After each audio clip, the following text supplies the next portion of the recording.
चलिए आज एक वायरल कहानी की परतें खोलते हैं। ये कहानी है अफगानिस्तान के जाने माने क्रिकेटर राशिद खान की। उनकी एक अपील, एक इमोशनल अपील ने पूरी दुनिया का ध्यान अपनी ओर खींच लिया। तो आइए देखते हैं कि आखिर हुआ क्या था और ये पूरी कहानी है क्या। तो कहानी की शुरुआत होती है इस एक बहुत ही पावरफुल स्टेटमेंट से। राशिद खान ने कहा कि भारत अफगानिस्तान का हमेशा से सच्चा दोस्त रहा है और इसी के साथ उन्होंने मदद की गुहार लगाई। देखिए, ये सिर्फ एक बयान नहीं था, ये एक उम्मीद की पुकार थी और यही इस पूरी कहानी का आप कह सकते हैं दिल है। अब ये जो वायरल वीडियो है ना, इसका पूरा का पूरा फोकस राशिद खान की इसी अपील पर है। लेकिन बात यह है कि ये कोई ऐसी वैसी सामान्य गुहार नहीं थी। तो सवाल उठता है कि उन्होंने आखिर किससे मदद मांगी और क्यों मांगी। जैसा मैंने कहा, ये कोई आम अपील नहीं थी, ये एक बहुत ही टारगेटेड अपील थी। उन्होंने भारत सरकार और प्रधानमंत्री नरेंद्र मोदी से तो मदद मांगी ही, साथ ही भारतीय क्रिकेटर्स और बॉलीवुड स्टार्स सबसे मदद मांगी। और देखिए, मांग सिर्फ राहत सामग्री की नहीं थी, मांग ये भी थी कि अफगानिस्तान की आवाज को पूरी दुनिया में उठाया जाए। तो सवाल ये है कि आखिर ऐसा क्या हो गया था? ऐसा क्या हुआ कि एक टॉप क्रिकेटर को इतनी बड़ी, इतनी इमोशनल अपील करनी पड़ गई? चलिए, अब इस अपील के पीछे की असली वजह को जानते हैं।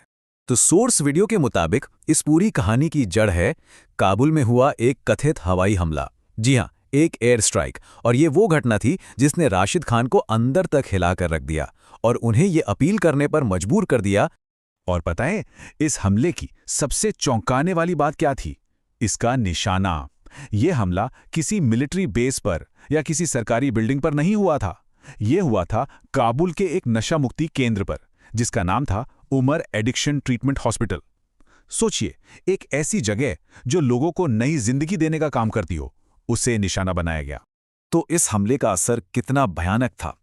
रिपोर्ट्स के मुताबिक इसमें 250 से भी ज्यादा लोग घायल हुए। और ये सिर्फ एक नंबर नहीं है, ये 250 से ज्यादा जिंदगियां हैं, उनके परिवार हैं, उनकी कहानियां हैं।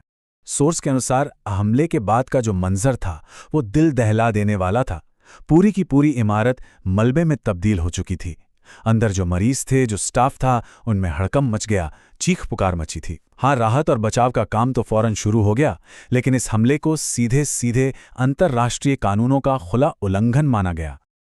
अब इस घटना पर राशिद खान चुप बैठने वालों में से नहीं थे और उन्होंने जो कहा वो सिर्फ एक निंदा नहीं थी, उसमें एक गहरा दर्द था, गुस्सा था। चलिए देखते हैं कि उन्होंने इसे क्या कहकर पुकारा।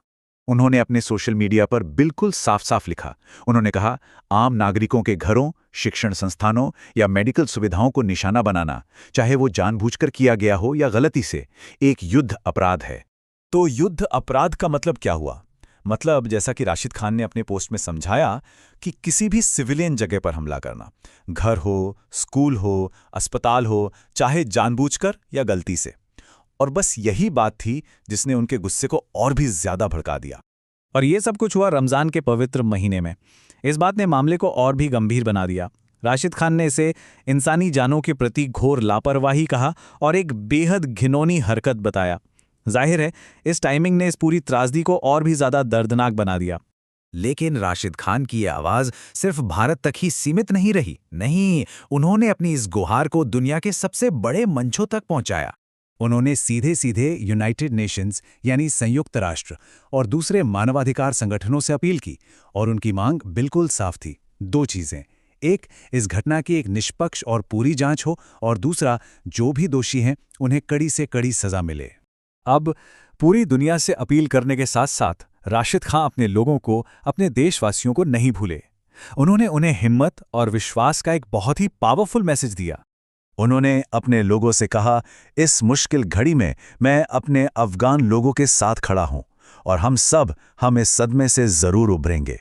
ये सिर्फ शब्द नहीं थे, ये कप्तान का अपने लोगों से एक तरह का वादा था। और आखिर में उन्होंने उम्मीद और विश्वास का एक संदेश दिया। उन्होंने कहा, सच कभी छिपता नहीं है, अल्लाह भी सब देख रहा है। उनका मानना था कि एक न एक दिन न्याय जरूर होगा। ये एक ऐसा विश्वास था जो उस अंधेरे में भी एक रोशनी की किरण की तरह था। तो ये पूरी कहानी हमें एक बहुत बड़े सवाल पे लाके छोड़ देती है। सवाल ये कि जब जाने माने लोग, जब सेलिब्रिटीज इस तरह के गंभीर मुद्दों पर अपनी आवाज उठाते हैं, तो उसका असल में क्या असर होता है, क्या प्रभाव पड़ता है, ये एक सोचने वाली बात है।